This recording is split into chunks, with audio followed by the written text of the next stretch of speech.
자, 안녕하세요. 재미있는 사례, 민법 용어 해설. 자, 우리가 9번째 수업인데요. 계약금을 먼저 볼게요. 67페이지 보면 계약금 나오는데요. 계약금은 우리 시험에서는 빠진다고 볼 수가 없을 정도로 상당히 많이 물어보는 것 중에 하나입니다. 계약금은 매매 계약을 할 때도 계약금을 집어넣는 경우가 있고, 그 다음에 우리가 임대차 할 때도 계약금 명목으로 일정 액수를 집어넣잖아요. 보통 매매 대금의 매가라고 하죠. 매매 대금의 한 10%를 관례적으로 보통 집어넣고 있습니다. 자, 그러면 이 계약금이 무엇인지, 또 계약금의 역할은 어떤 역할이 있는지 요 용어를 한번 정리해 보는 것도 괜찮지 않을까 하고, 지금 우리 교재 67페이지를 참조하시면 돼요. 자, 그럼 67페이지 봐보실래요? 계약금입니다. 67페이지를 보시면 돼요. 67페이지. 자, 계약금은 두 군데가 많이 있어요. 어떤 경우가 있냐면, 가장 대표적인 게 갑이라는 사람이 건물을, 부동산입니다. 을하고, 1억의 매매 계약을 맺습니다. 이렇게. 그럼 매매 계약을 맺고, 그 매매 계약을 맺으면서 여기에 플러스해서 계약금이라는 명목으로 이렇게 들어가요. 그럼 매매 대금은 예를 들면 우리가 요걸 낙성 계약이라고 해서요. 승낙만 있으면 성립이 되는 계약이에요. 너 집 팔래? 1억에? 내가 1억에 너에게 팔겠다. 승낙만 있으면 되는 거고, 계약금은 우리가 보통 요물 계약이라고 해요. 요물 계약 그러면 무슨 요사스럽다 그런 게 아니고, 요한다. 물건의 인도를 요한다. 요걸 요물계약이라 그래요. 법률 용어는 좀 단순해 가지고요. 그냥 끊어 읽거나 아니면 요걸 좀 붙여 읽거나 그러면 금방 그 용어들 자체로 해석을 하면 금방 이해가 될 건데요. 요한다. 물건의 인도를 요하는데요. 자, 매매계약은 요 돈이나 요 목적물을 이전하지 않아도 되지만, 만약에 계약금을 갑과 을이 계약을 할 때 계약금을 한 1,000만 원 정도 여기다가 1,000만 원 10% 1,000만 원을 지불하기로 약속을 했어요. 그러면 약속을 했다고 해서 요게 되는 게 아니고, 여기에 플러스해서 뭐가 들어가야 돼요? 그랬더니 요 1,000만 원 계약금이 뭐가 돼야 돼? 이전이 되어야 성립되는 계약을 우리가 계약금 계약 그래요. 그러면 매매 계약에다가 계약금 계약이 나오는데, 요걸 우리가 주된 계약이에요. 이걸 우리가 뭐라 그래요? 종된 계약이에요. 이렇게 이야기를 해요. 주된 계약, 종된 계약 이렇게 정리가 되거든요. 두 가지가. 자, 그러면 계약금이 이렇게 매매 계약만 할 때가 계약금이 있느냐? 그렇진 않아요. 또 있어요. 어떤 게 있냐면, 갑이라는 사람이 집인데요. 자, 을이라는 사람이 예를 들면 우리가 보증금 1,000만 원에 월에 한 40만 원 정도에 들고 이 집에 들어가 살겠어요 라고 할 수 있죠. 제가 방금 말한 게 임대차 계약이잖아요. 그러면 을이라는 사람이 차인이 되고요. 요 갑을 우리가 임대인 그래요. 그러면 오늘 내가 계약을 할 때에 계약금 명목으로 계약이 성사됐음을 이유로 해서 요 보증금 1,000만 원에 우리가 10% 정도 관리를 집어넣거든요. 그러면 한 100만 원 정도, 그래 이 100만 원을 계약금으로 이렇게 넣을 수가 있다 이 말이죠. 자, 이렇게 그러면 계약금이라는 것은 요 매매 계약에서도 계약금이 나오는 거고, 요 임대차 계약에서도 계약금이 나오잖아요. 계약금. 자, 계약금이 뭡니까? 그랬더니 계약을 체결할 때 당사자의 한쪽이 상대방에게 교부하는 금전 기타 유가물, 가치가 있는 물건을 급부한다 그래요. 좀 조심해야 될 건, 이 계약금을 우리가 매매를 계산할 때에 매매 때, 자, 첫 번째, 매매 계약을 할 때 계약금을 반드시 지불해야 됩니까? 라고 묻는다면, 우리가 일반적으로 매매 계약, 그래, 계약금을 집어넣어야 될 것 같아. 이렇게 생각하는 사람은 많거든요. 근데 매매를 집이나 토지, 건물로 생각하다 보니까 그러는데, 우리가 편의점에 가서 음료수 하나를 사는 것도 매매예요.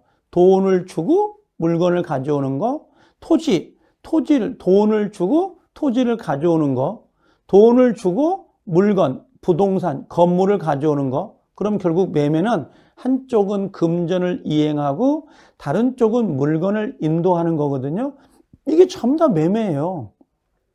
우리 생각에 매매 그러면 토지나 건물을 사고 파는 것만 생각을 할 수가 있는데요. 매매? 편의점에도 매매죠. 물건 갖고 오고 음료수? 자, 우리 식당 가보자고요. 식당 가서 내가 뭡니까? 뭐 추어탕을 하나 먹었다. 추어탕 그릇을? 근데 거기에 뭡니까? 돈을 지불한다? 그것도 매매가 된다고. 우리 마트 많잖아요. 무슨 뭔 마트, 창고용 마트. 그럼 물건을 사. 새우깡 한 봉지 사갖고 오면서 1,000원을 준다? 이것도 매매란 말이에요. 과일 가게 가서 과일 한 박스 가져오면서 10,000원을 준다. 이것도 매매가 되는 거죠. 그러면 매매 계약을 할 때마다 우리가 계약금을 꼭 지불하던가요? 그렇지는 않잖아요.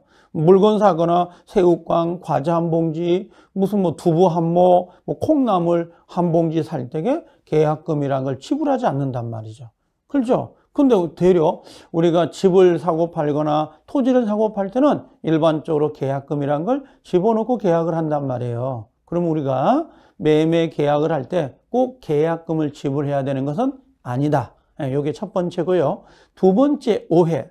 우리가 요즘은 토지나 건물을 매입하다 보면 계약금을 보통 누가 내요? 보통 계약금은 매수자가 집어넣지 않아요? 매수자가 지불하는 게 일반처럼 되어 있지만 실제 계약금은 꼭 매수자가 부담해야 되는 건 아니에요. 매도자가 부담하는 경우도 있어요. 그러니까 예를 들면 매도자가 토지를 팔려고 하는데 안 팔려요. 안 팔리는데 우연찮게 매수자가 집을 사겠다고 오는 사람이 매도자가 대려 계약금을 걸어놓고 당신 매수자 계약을 깨면 배액을 상환시켜 주세요. 이렇게 계약을 함부로 해지하지 못하도록 대려 매도자가 계약금을 지불하는 경우도 있다는 거예요. 그래서 계약금이라는 건 꼭 매수자만 부담하는 게 아니라 매도자도 부담될 수 있다는 거. 자, 세 번째, 매매는 반드시 반대급부가 금전이잖아요. 반드시 금전이거든요. 근데 계약금은 금전을 지불하지 않아도 돼요. 예를 들면 둘이 매매가 됐을 때 내가 차고 있는 시계를 풀어가지고 야, 요걸 계약금으로 드릴게요 라는 거. 그럼 예전에 내가 시계를 줬단 말이에요. 계약금으로. 나중에 우리가 본 게 이제 계약이 되고 나서 잔금 칠할 때 돈 1억을 주면서 그 시계를 찾아오는 형태가 원래 계약금이었어요. 근데 내가 물건 주고 나서 돈 1억 주고 나서 시계를 찾아오는 게 너무 귀찮더라 이거죠. 그래서 아예 매매 대금이 1억일 때 거기에 10%를 계약금으로 지불을 해요. 1,000만 원을. 그리고 나중에 잔금 칠할 때는 요 1,000만 원을 잔금 형태로 세이브 시켜요. 그러니까 이렇게 상계 처리하고 퉁치고 나머지 9천만 원만 주는 형태로 변형이 된 거예요. 지금은. 그래서 지금은 보통 계약금이다 그러면 금전을 지불하고 있긴 하지만 원래 계약금이 금전에 한하는 것은 아니에요. 그래서 여기처럼 유가물이란 말을 쓰잖아요. 유가, 가치가 있는 물건으로도 계약금을 지불할 수 있다. 자, 그러면 매매계약은 반드시 계약금을 지불해야 되는 건 아니다. 두 번째, 계약금은 매도인이 지불할 수도 있고 매수자가 지불할 수도 있다는 거. 세 번째, 계약금은 반드시 금전이 아니어도 된다는 게 특징이 됩니다. 자, 그럼 예를 들면 여기 보니까 뭐라고 했냐면 매매대금의 일부인 성금의 또는 임대차 계약의 보증금 일부로 미리 교부되는 경우가 있다라고 되어 있죠. 이렇게 해서 매매 계약금 그 다음에 보증금의 일부를 계약금 쪽으로 지불한다라고 보시면 돼요. 이렇게. 그럼 자, 여기서는 우리 이제 용어는 이 정도가 다거든요. 근데 조금만 더 설명을 좀 내가 해볼게요. 어떤 경우가 있냐면, 요런 게 있어요. 갑이란 사람이, 요걸 하나, 다시, 갑이란 사람이 이런 경우가 있습니다. 갑이 집을 하나 갖고 있는데요. 이게 갑이 집을 갖고 있습니다. 자, 을이란 사람이 아까 매매대금이 1억이라 그랬어요.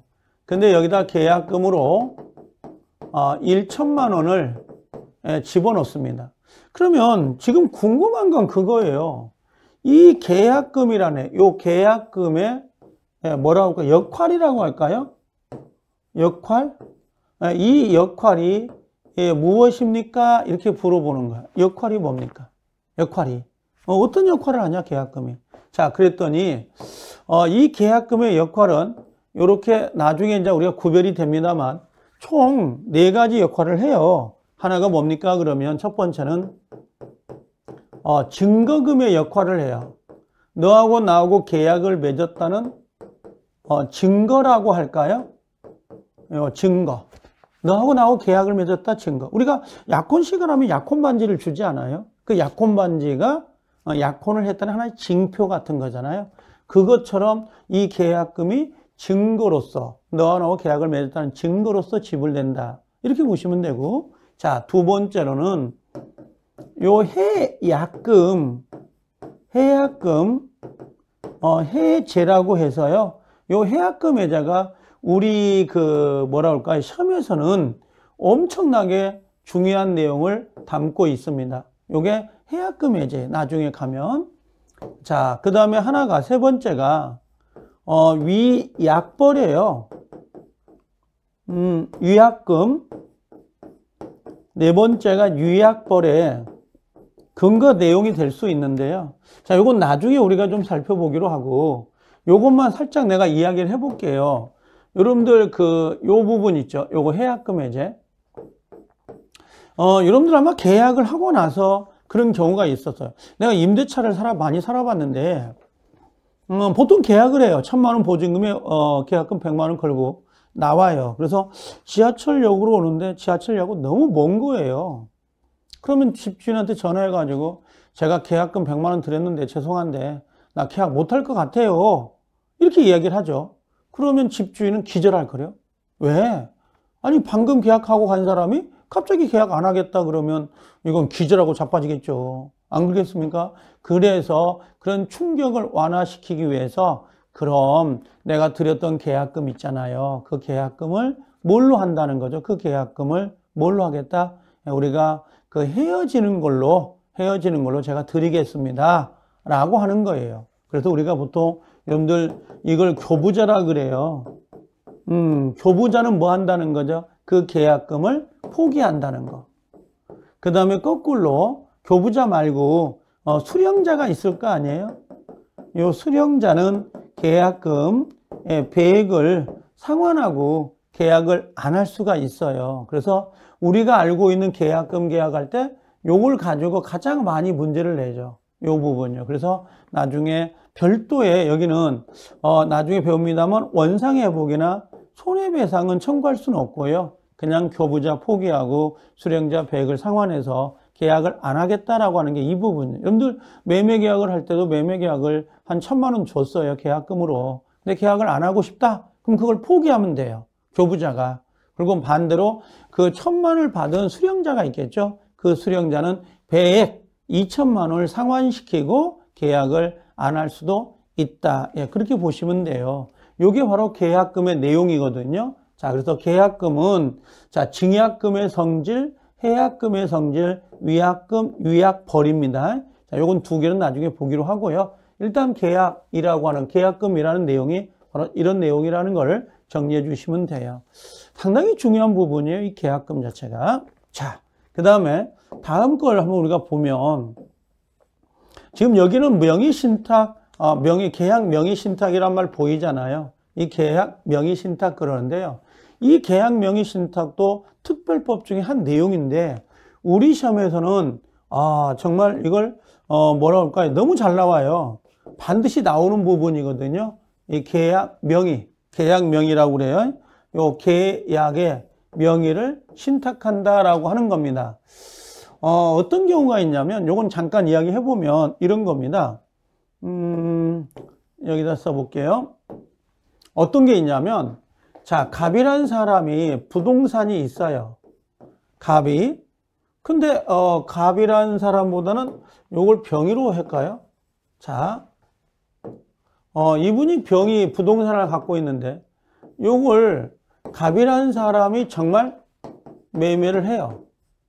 자, 이 갑을 병의 소유권을 산다 이거죠. 그럼 이 사람은 뭐가 돼? 매도인이고, 이게 매수인이죠. 얘가 매도인이고, 그럼 원래 매매가 이루어지면 이 부동산 등기, 요 등기가 당연히 매수자인 요 갑의 등기로 넘어와야 되죠. 이렇게. 그럼 등기가 넘어오면 이 갑의 입장에서는 세금이 많이 될 수가 있어요. 예를 들면 우리가 내고 있는 종합부동산세, 종부세도 그렇고 문제가 된다고. 그래서 요 갑이 실제는 매매가 된 거죠. 요 갑과 병 간의 매매가 됐어요. 매매가 됐지만 등기를 누구 앞으로 할 거냐? 그 등기를 누구 앞으로 해요? 여기 을. 자, 갑하고 갑하고 요 을이 무슨 계약을 체결하냐면, 야, 내가 병한테 집을 하나 사갖고 오는데 당신 명의로 등기를 했으면 좋겠다 하고 요 명의, 등기부상의 명의를 신탁한다. 신탁한다. 결국 뭐냐면 요 부동산을 누구 명의로 가요? 예, 맞아요. 을 명의로 등기를 해 놓겠다 이거죠. 그럼 이 사람 앞에는 부동산 등기가 없으니까 중과세나 어떤 종부세 같은 게 나오지 않을 거 아니에요. 일종의 세금 포탈 형태로 이루어지는 게 이 명의신탁이라 그래요. 명의신탁. 그럼 우리가 명의신탁은 세금을 포탈할 목적으로 명의신탁하는데 가만 놔두겠습니까? 국가가. 그래서 이게 부동산 실권리자 명의 등기에 관한 법률이 있고요. 약칭해서 명의신탁이라고 하는데 그 명의신탁에 의해서 당연히 어떻게 해요? 이걸 무효화 처리해 버립니다. 요거 등기가 무효다. 그럼 이게 무효가 되니까 다시 돌아가야 되겠죠? 예, 이런 형태를 띠고 있는 게 명의신탁이에요. 자, 그럼 명의신탁이라는 게 어떤 거냐? 요거예요. 계약, 명의신탁. 명의신탁을 잘 모르겠다 그러면 이름을 부탁한다. 이름 부탁한다라고 하는 거. 그런 의미인데요. 부동산 매매 계약 등에 체결할 때, 자, 매수인 등의 명의를, 자, 돈을 내는 사람의 명의로 하지 않고, 타인 명의로, 이 타인 명의로 하는 명의신탁 약정을 말한다. 그러면 아까 병이라는 사람이죠. 병이 부동산을 갑하고 매매했다. 그리고 을 앞으로 한다. 요게 이름을 맡긴다 그래서 신탁자 이렇게 부르고 얘를 수탁자라 그래. 수탁. 그럼 수탁자 앞으로 부동산 등기가 넘어오겠죠. 예, 그래도 얘는 뭘로 간다? 예, 뭐로 한다? 예, 무효다. 예, 이런 의미예요. 그래서 명의신탁 약정에 따른 이 등기는 전부 다 뭘로 취급을 해요? 무효 등기예요. 요것들을 나중에 가면 이걸 줄여가지고 이제 우리가 부실법 그럽니다만 요건 강행규정에 위반이 돼요. 강행규정 위반이 됩니다. 위반이 되기 때문에 얘는 뭐가 되는 거야? 당연히 무효다 이렇게 정리가 되는 거예요. 이걸 우리가 계약 명의신탁 이렇게 부르죠. 이 계약 명의신탁은 반드시 한 문제가 배정이 됩니다. 자, 그럼 명의신탁, 명의를 위탁한다, 신탁한다, 무효. 이게 원칙입니다. 자, 그러면 우리가 이제 논의해 보면 제가 방금 이야기한 게 계약금. 정말 중요합니다. 계약금. 정말 중요합니다. 계약금 중요하고요. 그 다음에 여기 명의신탁. 요것도 상당히 중요한 부분이네요. 그래서 이번 시간은 두 가지. 하나가 하나가 우리가 명의신탁하고 그 다음에 또 하나가 여기 나와 있던 거 계약금. 이 계약금하고 명의신탁은 상당히 중요한 부분이 돼요. 이 두 가지를 정리했고요. 우리가 다음 시간에는 요 해제 부분이 있죠. 계약해제. 이 계약해제도 작년이죠. 그러니까 31회 공인중개사 시험에도 반드시 배정이 됐고 30회, 29회 한 번도 빠진 적이 없는 문제입니다. 그래서 요 문제 좀 정리를 할 필요가 있지 않겠냐 해서 요 해제를 좀 정리해 드릴게요. 자, 여기까지 먼저 합니다. 고생들 하셨습니다. 수고하셨습니다.